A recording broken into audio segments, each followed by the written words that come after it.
Tag Telugu divine ప్రేక్షకులకు నమస్కారం. వసంత కాలానికి స్వాగతం పలుకుతూ చెడుపై మంచి సాధించిన విజయానికి గుర్తుగా జరుపుకునేటువంటి రంగుల పండుగ హోలీ రానే వచ్చేస్తుంది. మరి మన సనాతన ధర్మంలో ఈ హోలీ పండుగకున్న విశిష్టత ఏమిటి? హోలికా దహనం ఎందుకు చేస్తారు? శ్రీకృష్ణుడికి హోలీ పండుగకున్న సంబంధం ఏమిటి? 2026 మార్చి 3వ తేదీన హోలికా దహనం, చంద్రగ్రహణం రెండు ఒకే రోజున రావడం వలన అనేక మందికి చాలా సందేహాలు ఉన్నాయి. మరి ఈ సందేహాలన్నింటినీ మనకి నివృత్తి చేయడానికి మనతో పాటు ఉన్నారు ప్రముఖ జ్యోతిష్య నిపుణులు శ్రీనాథ్ స్వామి. నమస్తే శ్రీనాథ్ స్వామి. నమస్కారం స్వామి. 2026 మార్చి 3వ తేదీన హోలీ అండ్ చంద్రగ్రహణం రెండు ఒకే రోజున వస్తున్నాయి కదా. మరి అసలు హోలీ పండుగ మనం ఏ రోజున జరుపుకోవాలి? 3వ తేదీనా లేక 4వ తేదీనా? శ్రీ గణేశ శారదా గురుభ్యో నమః. వాగర్తా వివ సంప్రక్తో వాగర్త ప్రతిపత్తయే జగతః పితరో వందే పార్వతీ పరమేశ్వర. అందరికీ మనకు వచ్చినటువంటి ఈ పాల్గొన మాసంలో పౌర్ణమి రోజు వచ్చేటటువంటి 3వ తారీఖున చంద్రగ్రహణము అలాగే హోలికా దహనం రెండూ కూడా ఒకేసారి వచ్చాయి. మరి ఆ రోజు ఎలా చేసుకోవాలి, దాన్ని గ్రహణాన్ని ఎలా పాటించాలి, అలాగే హోలికా దహనము ఏ సమయంలో చేసుకోవాలని చాలా మంది అడుగుతా ఉన్నారమ్మా. మరి దానికి ముఖ్య కారణం ఏమిటంటే, మనకు చంద్రగ్రహణం అనేది ఏదైతే ఉందో ఆ రోజు మనకు ప్రతి సంవత్సరంలో కూడా మనకు 2 లేదా 4 గ్రహణాలు వస్తూ ఉంటాయి. మనకు ఆ గ్రహణాల రావడము అనేది ఒక వంతు అయితే, అలాగే పండగ రోజు రావడం అనేది ఇంకో విశేషం. అయితే దీనివల్ల మంచి చెడులను పక్కకు పెడితే ఏ రోజు చేసుకోవాలనేది చాలా మందికి సందేహం. కాబట్టి చంద్రగ్రహణం అనేది ఏదైతే ఉందో మనకు 3వ తారీఖు మార్చి 3వ తారీఖు పాల్గొన మాసంలో విశ్వావసునామ సంవత్సరము పాల్గొన మాసంలో పౌర్ణమి నాడవుతుంది. అలాగే మధ్యాహ్నము 3:23 మొదలై సాయంకాలము 6:46 వరకు ఈ యొక్క చంద్రగ్రహణం ఉంటుంది. మన భారతదేశంలో పూర్తి స్థాయిలో కనిపించకపోవచ్చు, కానీ ఆ యొక్క గ్రహణము మనకు చంద్రుడు ఉదయించే సమయంలో మనకు గ్రహణం కనిపిస్తుంది. మరి చంద్రుడు ఉదయించే సమయం అంటే సాయంకాలం చంద్రుడు ఉదయిస్తున్నటువంటి సమయం 6:02 నుంచి 6:20 మధ్యలో చంద్రుడు ఉదయిస్తాడు. అప్పటి నుంచి మొదలుకొని 6:46 వరకు మనకు చంద్రగ్రహణం సంపూర్ణంగా కాకుండా పాక్షికంగా మనకు కనిపిస్తుంది. మరి దానికోసమే దీన్ని చంద్రగ్రహణ సమయంలో కాకుండా మనకు ముందుగా పౌర్ణమి తిథి మనకు వచ్చేసి అంతకంటే ముందు రోజు మొదలవుతుంది.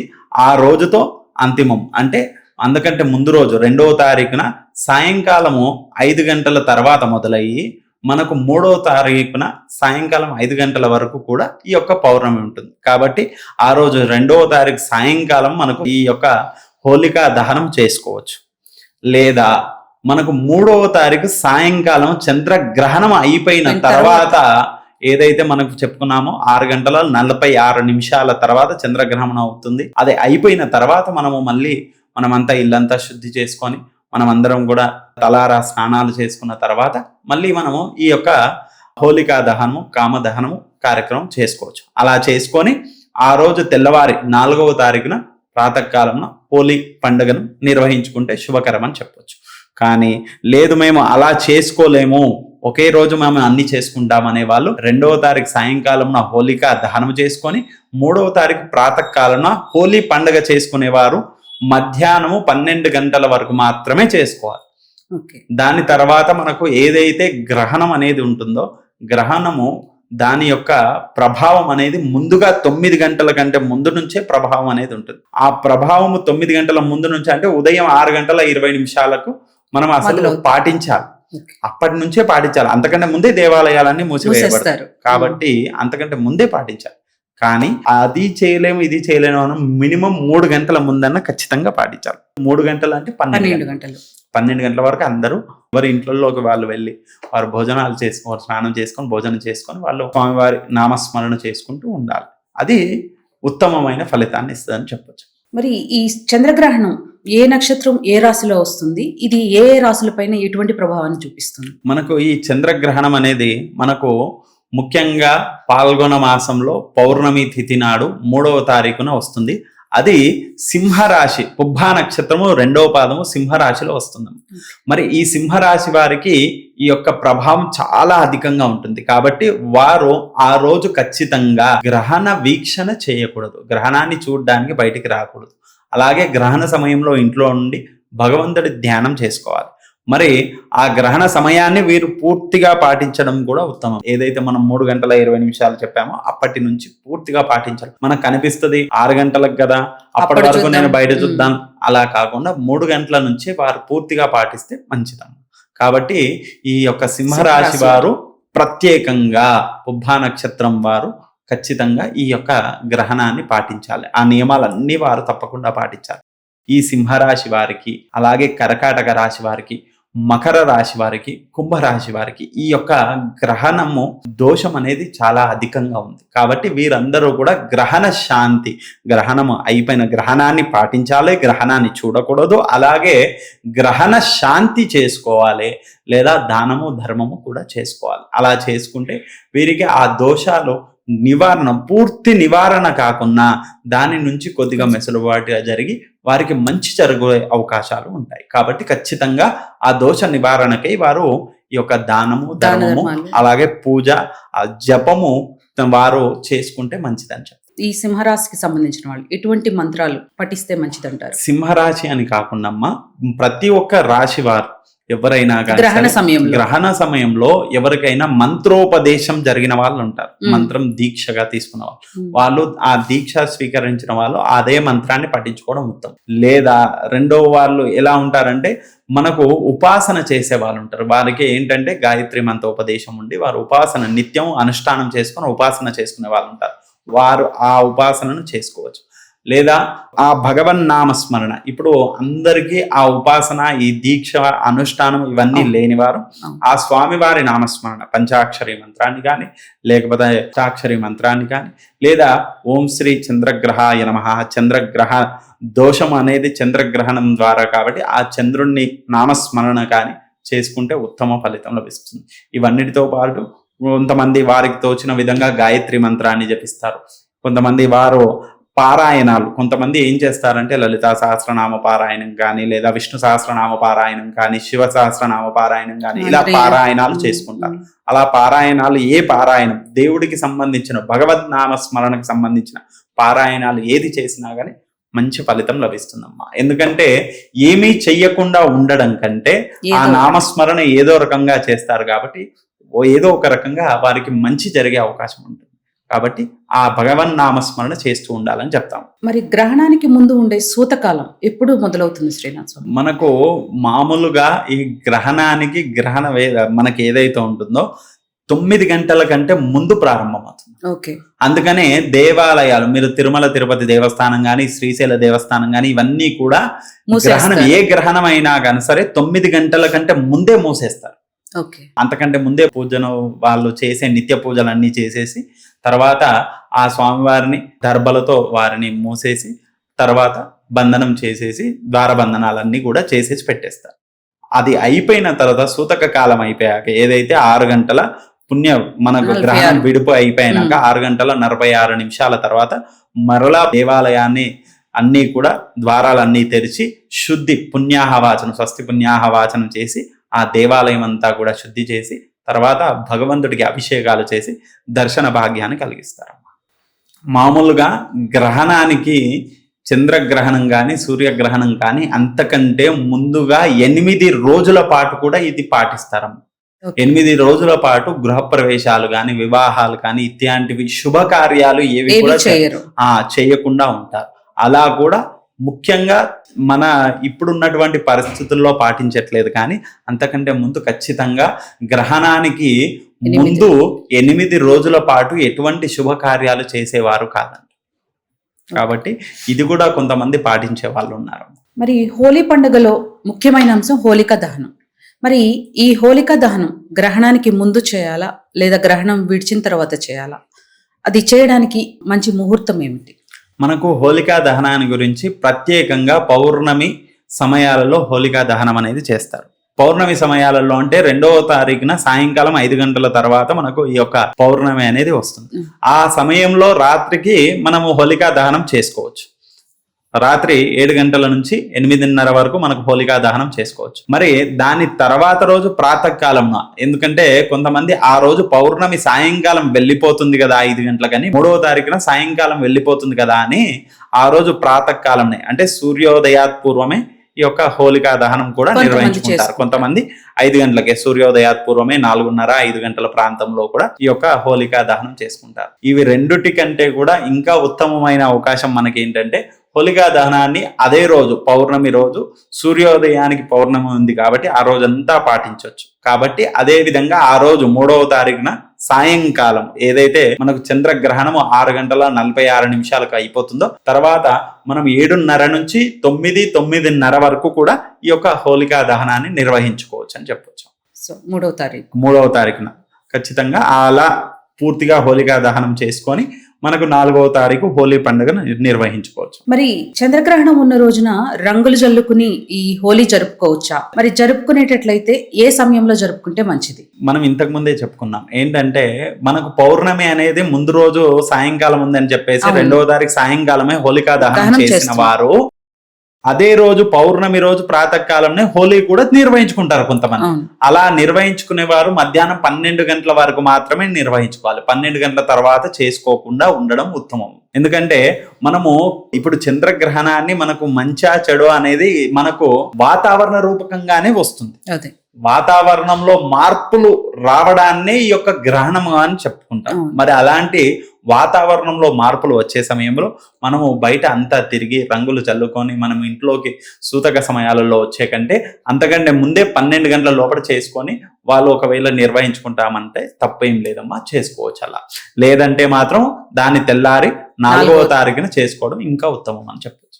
ఈ చంద్రగ్రహణ సమయంలో గర్భిణీ స్త్రీలు, వృద్ధులు, చిన్నపిల్లలు వీళ్ళు తీసుకోవాల్సినటువంటి జాగ్రత్తలు ఏమైనా ఉన్నాయా స్వామి? ఖచ్చితంగా అమ్మా, అందరికంటే ఎక్కువగా గర్భిణీ స్త్రీలకే ఈ యొక్క ప్రభావం ఉంటుందని చెప్తారు. ఎందుకంటే మనకు వాతావరణంలో మార్పులు, అలాగే ఈ గ్రహణాలన్నిటి కూడా గర్భిణీ స్త్రీల పైన ఎక్కువగా ప్రభావం చెందుతుంది. ఎందుకంటే ఆ యొక్క పిండం అనేది పెద్దగా అయ్యి ఆ మానవ అవతారం అయ్యే సమయంలో వీరు చేసేటటువంటి చిన్న చిన్న పనుల వల్ల వారిపైన ఆ ప్రభావాలు పడే అవకాశం. కాబట్టి ఇప్పుడు పడుకున్నప్పుడు గర్భిణీ స్త్రీలు ఆ గ్రహణ సమయంలో పడుకొనే ఉండాలి అని చెప్తారు. ఎందుకంటే అటు ఇటు కదలడం కానీ, బరువు వస్తువులు ఎత్తడం కానీ, లేదా కత్తెరతో ఏదైనా కత్తిరించడం కానీ, చాకుతో ఏదైనా కొచ్చగా ఉన్నటువంటి వాటిని వాడడం కానీ, వాటి వల్ల అందులో గర్భంలో ఉన్నటువంటి పిల్లలకు వాటి ప్రభావాల వల్ల కొంతమందికి ఇప్పట్లో కాకుండా మనం ఇంతకుముందు చూసిన వాళ్ళల్లో ఉంటారు. కొంతమందికి చెవులు కొద్దిగా మడిచినట్టుగా, ముక్కు కొద్దిగా ఇలా చెక్కినట్టుగా, ఇలాంటి వాటివన్నీ గ్రహణం వల్ల కొంతమందికి ఏర్పడిన అవకాశాలు ఉన్నాయి. కాబట్టి అలాంటివన్నీ కాకుండా వారు ఆరోగ్యవంతులుగా ఉండాలి అంటే గ్రహణ సమయంలో వారు అటువంటివన్నీ ఏమి చేయకుండా పడుకొనే ఉండాలి అని చెప్తారు. ఎందుకంటే పడుకొని ఉండడం వల్ల వాళ్ళు అటు ఇటు మరలకుండా ఒకే చోట పడుకొని ఉండడం వల్ల వాళ్ళకు ఎటువంటి బరువులు కానీ లేదా ఏదైనా వస్తువులను ముట్టుకొని పని చేయడాలు కానీ అవసరం లేకుండా పడుకొని ఉండడం వల్ల కడుపులో ఉన్న బిడ్డ కూడా అటు ఇటు తిరగకుండా ఒకే చోట ఉంటాడు అని చెప్పేసి చెప్పడం జరుగుతుంది. అందుకనే పడుకొని ఉండాలి అని చెప్పడం జరుగుతుంది. అలాగే వృద్ధులు కానీ లేదా చిన్న పిల్లలకు కూడా గ్రహణ సమయంలో బయటికి రాకూడదు అని చెప్తారు.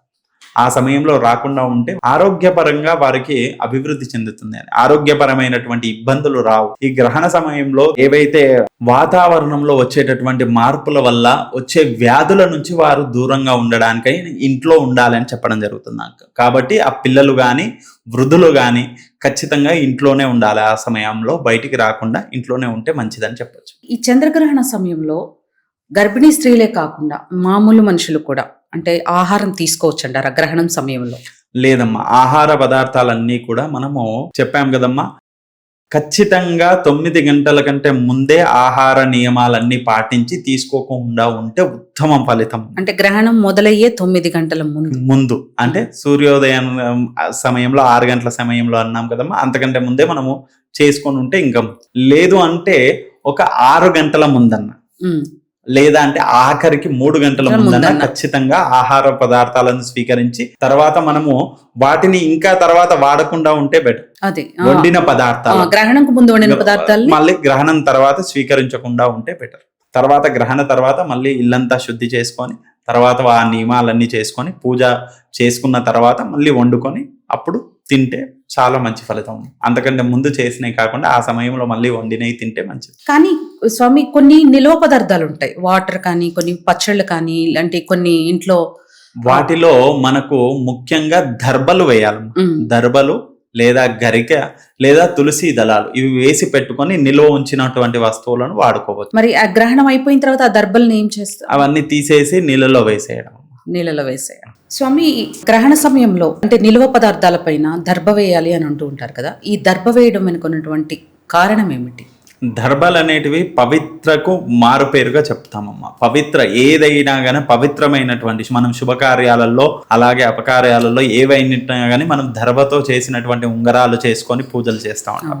అలాగే దర్భలను మనము ఏదైతే మనకు అమృతము మన క్షీరసార మధురం జరిగినటువంటి దాంట్లో నుంచి అమృతం వచ్చిన దాంట్లో ఒక 2 చుక్కలు అమృతం అనేది ఈ యొక్క దర్భల పైన పడిందని, అందుకనే వాటికి మృత్యు ఏదైతే ఉందో అలాంటిది భయం లేకుండా అవి ఎప్పుడూ జీవించే విధంగా ఉంటాయి.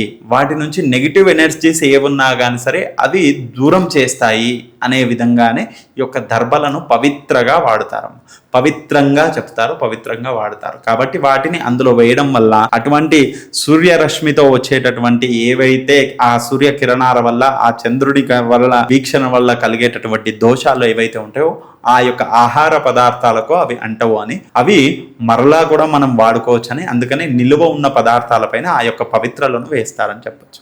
స్వామి, పూర్వకాలంలో హోలీ పండుగ అంటే మోదక పువ్వు, పసుపు, కుంకుమ వీటిని చల్లుకుని ఆడుకునేవారు. కానీ ఈ రోజుల్లో రసాయనాలతో కూడినటువంటి రంగులను వాడుతున్నారు. దీనివల్ల పర్యావరణం చాలా పాడైపోతుంది. మరి దీని గురించి మీరిచ్చే సందేశం ఏమిటి? ఈ దాన్ని హోలీ పండుగ సమయంలో మనకు వసంత ఋతువుకి ప్రారంభముగా ఈ యొక్క వసంతోత్సవం అని చేస్తాము. ఈ సమయంలోనే హోలీ సమయంలో మనం అవన్నీ కూడా ప్రకృతిలో వచ్చేటటువంటి మార్పులు ఏవైతే ఉన్నాయో ఆ మార్పుల వల్ల ఆ రుగ్మాతులన్నీ మానవులకు రాకుండా ఈ పసుపు అలాగే మనం చెప్పినటువంటి మోదుగ పువ్వులో నుంచి వేరుపడేటటువంటి వీటన్నిటిని గాలిలో కలవడం వల్ల ఆ యొక్క చిన్న చిన్న రోగాలు మానవులకు చేరకుండా ఉంటాయని పూర్వంలో అవి ఆచరించేవారు. ఇప్పుడున్నటువంటి పరిస్థితులలో అలాంటివన్నీ తగ్గిపోయి మనకు ఏవైతే ఎక్కువ బుక్క గులాలు ఇలాంటివన్నిటిని కూడా తగ్గించేసి ఎక్కువగా నీళ్ళతో చేసినటువంటివి అవన్నీ చేసుకొని ఆడుతున్నారు. కానీ వాటికంటే ఇవి మనకు బుక్క గులాలు పసుపుతో అలాగే కుంకుమతో చేసినటువంటివి చేసుకోవడం ఉత్తమం అని చెప్పొచ్చు. లేదా వారు ఎక్కువగా ఇప్పుడు అంటున్నారమ్మా ఏది పసుపు నీళ్ళలో ఏదో కలిపి చేసుకుంటారు కదా, అది వసంతోత్సవం అని చేస్తారు. అలాగే చేసుకున్నా బాగుంటుందమ్మా. కానీ ఇప్పుడు అవన్నీ పాటించే వాళ్ళు లేరు. మనం చెప్పినా ఏమంటారంటే బాగా చెప్తారు స్వామి, కానీ పాటించడం మాకు కష్టంగా ఉంది అని అంటారు. స్వామి, ఈ చంద్రగ్రహణం ముగిసిన తర్వాత ఇంటిని ఏ విధంగా శుభ్రం చేసుకోవాలి? అంటే మనం గ్రహణం ముగిసి పూజ చేసుకునే ముందు ఇంటిని ఏ విధంగా శుభ్రం చేసుకోవాలి? అలాగే పూజా గదిని ఏ విధంగా శుభ్రం చేసుకోవాలి? మనకు మామూలుగా మనము ఈ యొక్క గ్రహణ అనంతరంన మన ఇల్లు శుద్ధి చేసుకునేవారు మామూలుగానైతే పుణ్యాహవచనం చేసుకొని ఇల్లంతా శుద్ధి చేసుకోవాలంట. మంత్రించినటువంటి ఆ యొక్క నీళ్ళని ఇల్లంతా ప్రోక్షణ చేసుకొని శుద్ధి చేసుకోవాలి. మరి అలా చేయలేని వాళ్ళు ఏం చేయాలంటే ఇంత గోమూత్రము అందులో కొద్దిగా ఇంత గంగాజలము ఇంత పసుపు జల్లేసి ఆ నీళ్ళనంతా ఇల్లంతా ప్రోక్షణ చేసుకోవడం వల్ల మనకి ఇల్లంతా కూడా శుద్ధి అవుతుందమ్మ. ఎందుకంటే గంగాజలంలో ఆ యొక్క ప్రోక్షణ మనకు శుద్ధి అయ్యేటటువంటి అవకాశం ఉంది. కాబట్టి గోమూత్రము గంగాజలము కలిపి ఖచ్చితంగా ప్రోక్షణ చేసుకొని మరలా తర్వాత మన పూజా గదిలో మనము శుభ్రము చేసుకొని దీపారాధన, ఆ దేవతలందరినీ కూడా మనకు విగ్రహాలు ఉంటాయి కొంతమంది, ఆ విగ్రహారాధన వాళ్ళు విగ్రహాలన్నింటినీ కడిగేసి మళ్ళీ బొట్లు పెట్టేసి యథావిధంగా దీపారాధన ధూపము దీపము నైవేద్యము చేసుకొని ఆ తర్వాత వంట వార్పు చేసుకొని భోజనం చేసుకోవాలి. ఆ విధంగా చేసుకుంటే ఉత్తమం.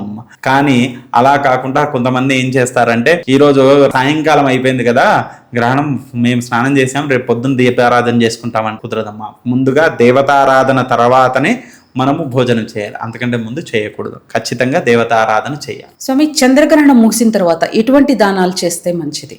మనకు ఈ యొక్క చంద్రగ్రహణం అనేది కేతుగ్రహస్థ చంద్రగ్రహణంగా చెప్పబడుతుంది. కేతుగ్రహస్థ చంద్రగ్రహణం ఏదైతే ఉందో కేతువుకి ప్రీతికరమైనటువంటిది ఉలవలు, అలాగే చంద్రుడికి ప్రీతికరమైనటువంటిది బియ్యం, చంద్రుడికి ప్రీతికరమైనటువంటిది పాలు పెరుగు బియ్యము, వీటన్నిటినీ కూడా మనము దానంగా చేయొచ్చు.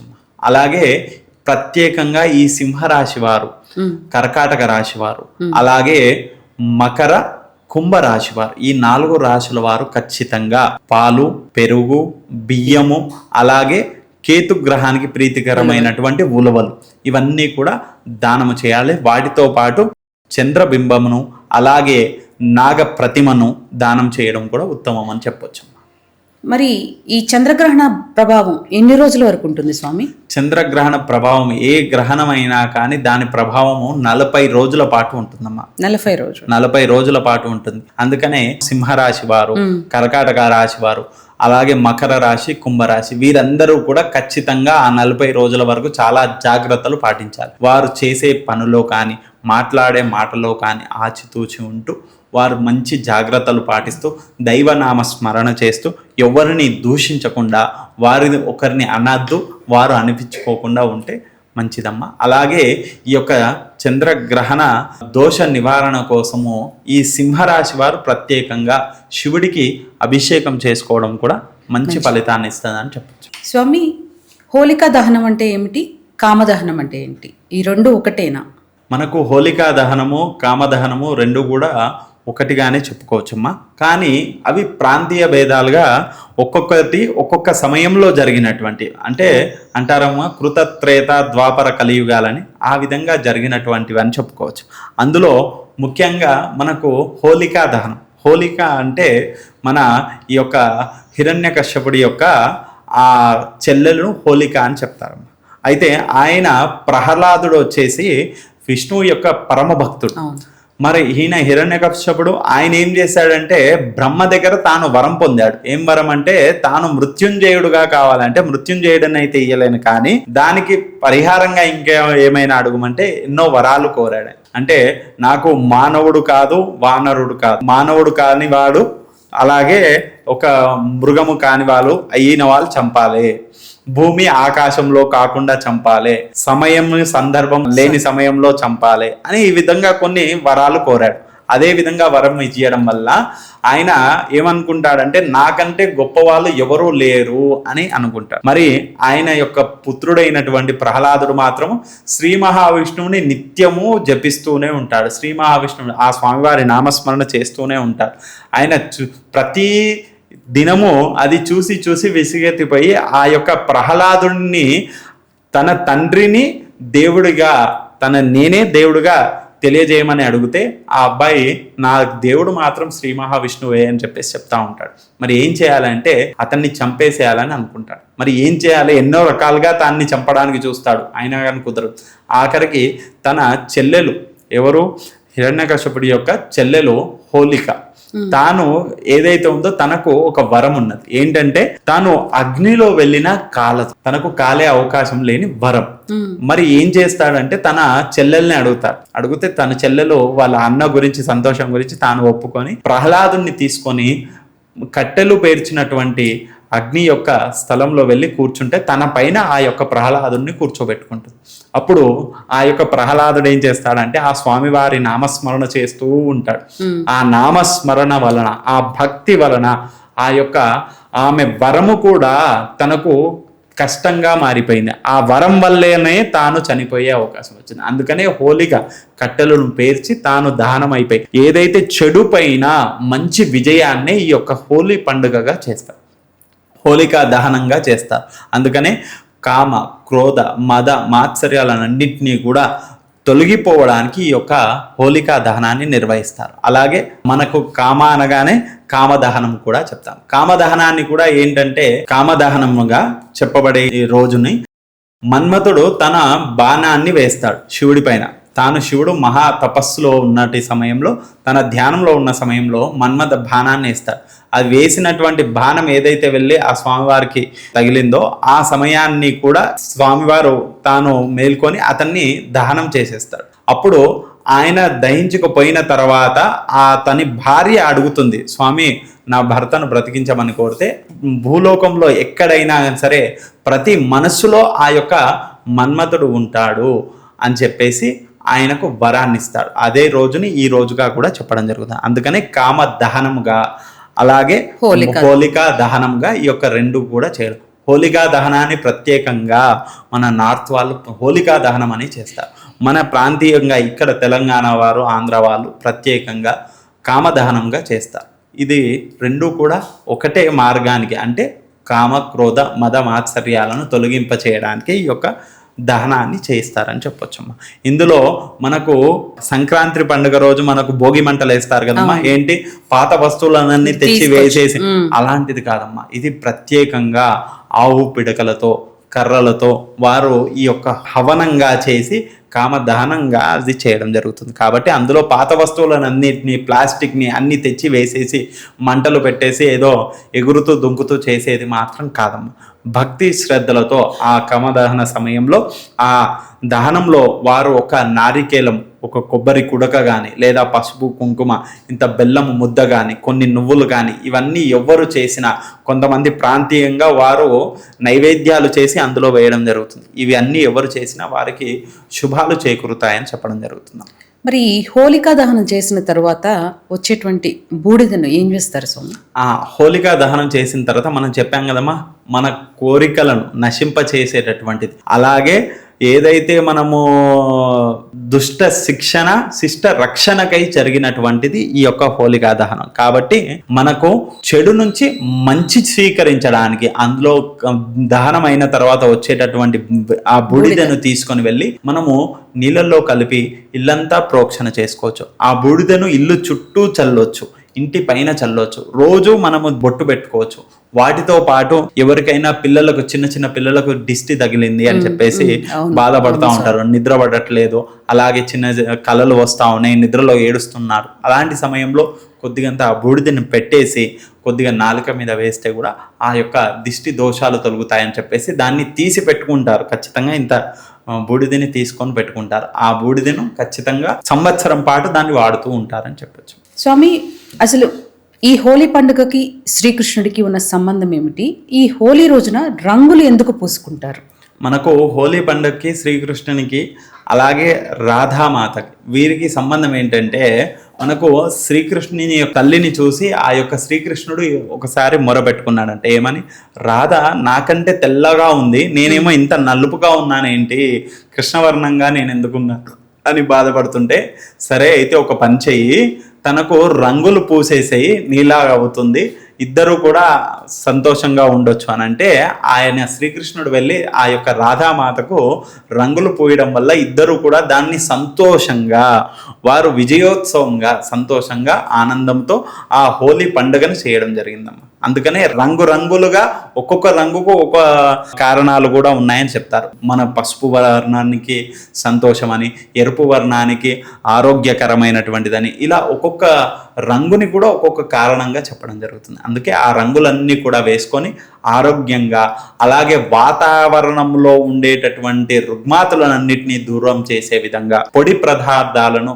రంగులుగా చల్లుకొని ఆరోగ్యవంతులు అవ్వడానికి ఈ యొక్క హోలీ పండుగను చేసుకుంటారు. హోలీ, చంద్రగ్రహణం రెండు ఒకే రోజు కలిసి వచ్చినాయి కాబట్టి ఆ రోజు భక్తులు భయాందోళనలు చెందకుండా పండగని ఏ విధంగా జరుపుకోవాలి? మనకు ప్రతి సంవత్సరం వచ్చేటటువంటి విధంగానే గ్రహణము వస్తుంది. ప్రతి సంవత్సరం వచ్చే పండుగలు అన్నీ కూడా పండుగలు వస్తాయి. వీటికి ప్రత్యేకంగా భయాందోళన చెందాల్సిన అవసరం లేదు. చెప్పినటువంటి నియమాలన్నింటినీ పాటించి భక్తి శ్రద్ధలతో ఆ గ్రహణ సమయంలో నామస్మరణ, అలాగే పండుగ ఉత్సవాన్ని రెండూ కూడా, అంటే భక్తి శ్రద్ధలతో ఈ గ్రహణ సమయంలో పాటించిన తర్వాత ఈ యొక్క హోలీ పండుగను కూడా నిర్వహించుకోవాలని చెప్తామమ్మా. అంతేగాని ఈ భయాందోళన చెంది నేను ఈ పూజలు చేయించుకోవాలి, ఆ పూజలు చేయించుకోవాలి, ఈ దానాలు చేయాలి, ఆ ధర్మాలు చేయాలని మేము ఎక్కడా కూడా ఏ పురోహితుడు కూడా చెప్పడమ్మా. నియమానుసారంగా చేసుకోవాలి. ఈ దోషం ఉన్న వారు మాత్రమే దానాలు, ధర్మాలు చేయాలని చెప్పడం జరుగుతుంది. స్వామి, చివరిగా ఒక ప్రశ్న. ఈ గ్రహణ సమయంలో దేవాలయాలన్నీ మూసేస్తారు కదా, కానీ తెరిచి ఉండబడే దేవాలయాలు ఏమైనా ఉన్నాయా? మన ఆంధ్రప్రదేశంలోనే ఉన్నదమ్మా, అది శ్రీకాళహస్తి దేవాలయం. శ్రీకాళహస్తి దేవాలయం గ్రహణ సమయంలో ప్రత్యేకంగా తెరిచి ఉండడమే కాదు, ఆ స్వామివారికి ప్రత్యేకంగా అభిషేకాలు, హోమాలు కూడా నిర్వహించడం జరుగుతుంది. ఆ రోజున ఆ గ్రహణ సమయంలో ఆ స్వామివారిని పూజించడము, ఆ రోజు దర్శించడం కూడా చాలా ప్రత్యేకమని చెప్పేసి దేవాలయానికి వెళ్తూ ఉంటారమ్మా. కాబట్టి శ్రీకాళహస్తిలో స్వామివారి ఆ రోజు దర్శన భాగ్యం కూడా చాలా విశేషమని చెప్పొచ్చు. అలాగే అరుణాచలేశ్వర దేవాలయం కూడా గ్రహణ సమయంలో తెరిచి ఉంటుందమ్మా. ఇంకా ఇలా కొన్ని దేవాలయాలు ఉన్నాయి, వాటిని సందర్శిస్తే మంచిదని చెప్పేసి ప్రత్యేకంగా చెప్పడం జరుగుతుంది. చాలా ధన్యవాదాలు శ్రీనాథ్ స్వామి. మా ప్రేక్షకులకి హోలీ పండుగ గురించి, అలాగే చంద్రగ్రహణం సమయంలో తీసుకోవాల్సినటువంటి జాగ్రత్తల గురించి చాలా చక్కగా వివరించారు. విన్నారు కదా, మరి శ్రీనాథ్ స్వామి చంద్రగ్రహణం గురించి అలాగే హోలీ పండుగ గురించి చాలా చక్కగా వివరించారు. మరి మీరు కూడా ఈ చంద్రగ్రహణం సమయంలో సరైన నియమాలను పాటించి జాగ్రత్తగా హోలీ పండుగను సెలబ్రేట్ చేసుకోవాలని అందరికీ హోలీ శుభాకాంక్షలు తెలియజేస్తున్నాము. అలాగే ఈ వీడియో గనక మీకు నచ్చినట్లయితే లైక్ చేయండి, షేర్ చేయండి. మరిన్ని ఆసక్తికరమైన విషయాల కోసం మా ఛానల్ని ఫాలో అవ్వండి. అప్పటి వరకు చూస్తూనే ఉండండి ట్యాగ్ తెలుగు డివైన్. నేను మీ సుజాత.